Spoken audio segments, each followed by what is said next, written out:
يتنافسوا على دوري ابطال السنه الجايه. وانا شايف ان دول اقوى ثلاث فرق، لو انتم متفقين معايا او مختلفين معايا، بس هو ده الواضح يعني. لا، هما اقوى فرق. والاستقرار يعني الاستقرار الاداري للنادي الاهلي، والاستقرار الفني مع المدرب، هذا اعطاه دعامه وقوه صراحه. العكس ان الوداد في اول الموسم كانت اهتزازات بعد ذهاب عموته، حتى ان اختيارات قبل مجيء عموته كانت اختيارات وانتدابات الوداد هي من طرف الرئيس، مش من طرف خبير فني او تقني للفريق، وهذا شكل عائق.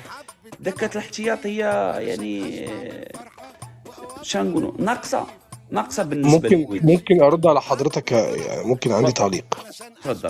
بص يا حضرتك، كادي اهدى، كادي ها، كادي اهدى انا كده شويه ها. بص يا كابتن، انا طبعا احترم وجهة نظرك، ولكن